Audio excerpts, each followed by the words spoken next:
This is Thad Fink again with Unimar. What we're going to be discussing in this segment is the installation of the flashhead and the wire terminations of the flashhead cable inside the flashhead.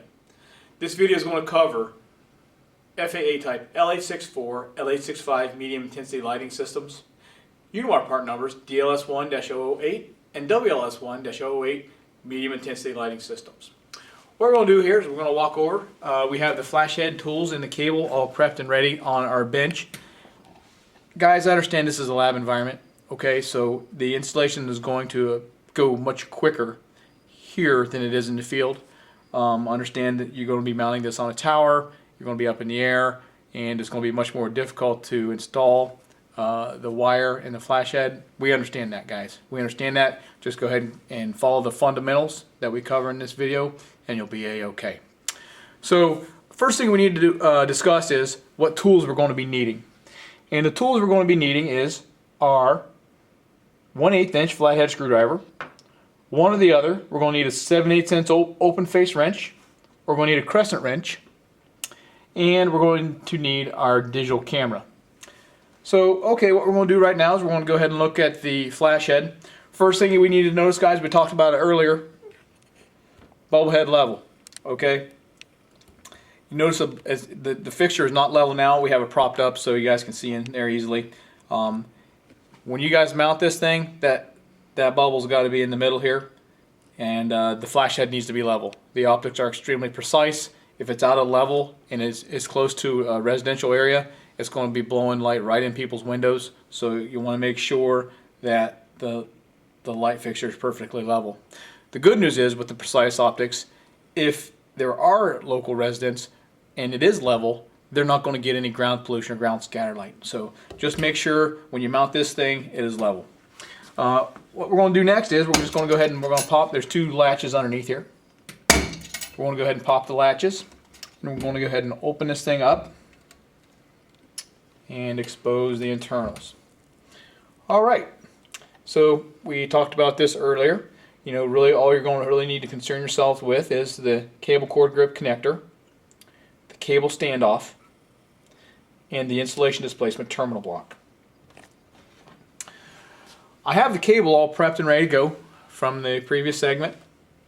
And quick review, we have the cable, we have our jacket, we have our electrical tape covering up the foil and joining the foil with the jacket.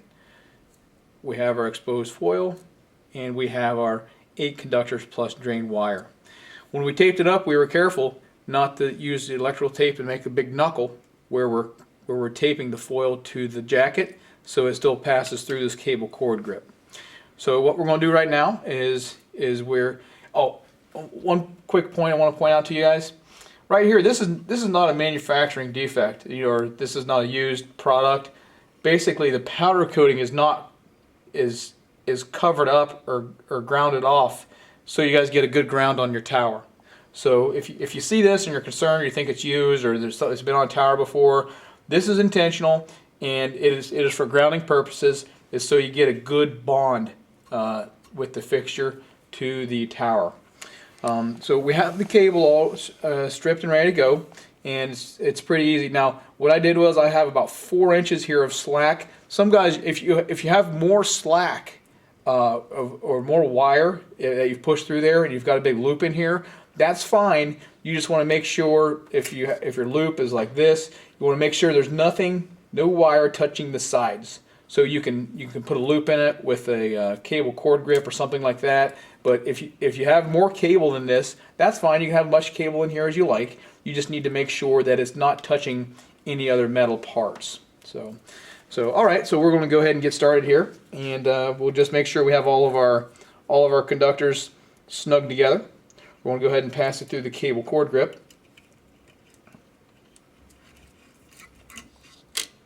And I'm just going to go ahead right out of the bat. I'm just going to go ahead and I'm going to lay this guy in my standoff. Now the standoff, it'll just separate. There's nothing very complicated about it. All you got to do, it's a press fit. All you need to do is press the foil right into the cable standoff. Give it a little pinch there, snug it down, make sure you got a good connection, and that's great. Next, all you need to do is simply match the conductor collar to the terminal block position. Okay, over here the furthest one is labeled the drain wire or bare. Okay, just go ahead and put that in the ground. I'm going to go ahead and grab my screwdriver and rock the connection back. This is an installation displacement terminal block, and you need to be very careful. You want to make sure when you're rocking it back that the terminal is all the way level. If you listen closely, you can hear it click. When you hear it click or feel it click, you know that you've got a good connection. So you can hear it click a little bit. So we're going to go ahead and put the red in there. We're going to take the wire and we're going to press it in until it hits the bottom, and then we're going to rock back. Next is black. We're going to go ahead and we're going to do all the connections here. Insert, rock back till it's completely flat. Violet, rock back till it's flat. Blue,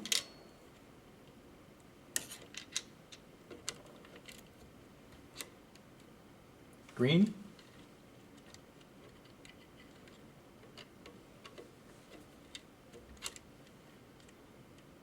orange,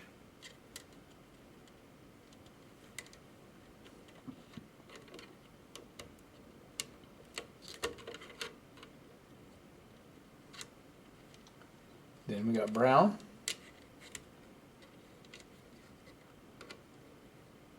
press it all the way in.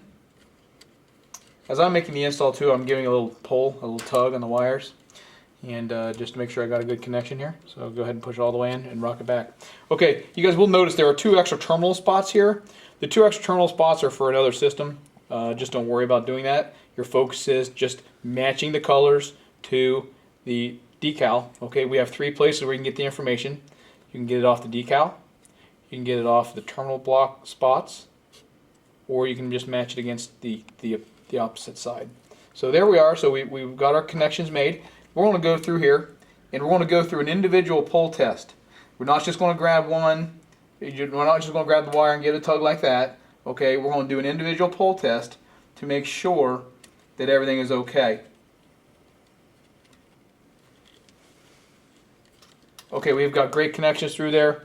We're not hitting any sides with any excess cable, and we have a really nice looking install here. Looks good. Looks good. All the positions are down flat for the terminal block. Everything looks very nice. And before you close this up, the next thing we need to do is we need to tighten the cable cord grip connector. Now, the specification says this needs to be tightened to 40 to 60 inch-pounds. All right. There are not a lot of guys that have an open face 7/8 inch torque wrench in their truck. So what we're going to do here, guys, is we're just going to use common sense. Okay, we're going to get this guy finger tight.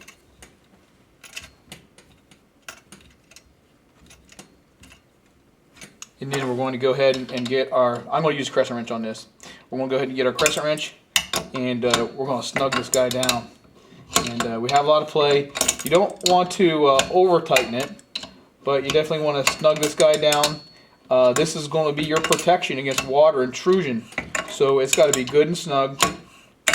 Just use common sense. If you don't have a torque wrench out there to get your 40 to 60 inch-pounds, it's snugging up pretty good right now. Okay, I'll do one more. Okay, so we're all snug down. What we're going to do, let's just do a test. All right, nice, tight. Okay, very good. Now the installation is done. We've done our pull test. We've inserted all the conductors into the right colored terminal block positions. We've pushed down our foil portion of the cable into our cable standoff, and we have tightened up our cable cord grip. The last thing we do, the most important tool you guys have, is to bring out your digital camera. If you have a video camera, do your video. You can video yourself doing your pull test, video yourself doing your cable cord grip, pulling on the cable, verifying this is tight and good. So that way, if there's any problems in the future with the system, you can go back to your camera and pull up a video or a picture, and you can be sure that looking at it that all the wires are in the right place, they're all fitting in there snugly and firmly, and everything is okay up in the tower. It'll save you a climb. So go ahead and snap your pictures or do your video. Make sure that everything is okay. You're going to want to go ahead and close up the beacon. We want to make sure we do our latches before we get off the tower. There's one. There's two. Now, again, before you leave, you want to make sure your bubble top level is level. One last tug on the cable. Everything is great, and that flash head is installed. So, if you need additional information, we can be reached at 315-699-4400, or you can find us on the web at www.unimar.com.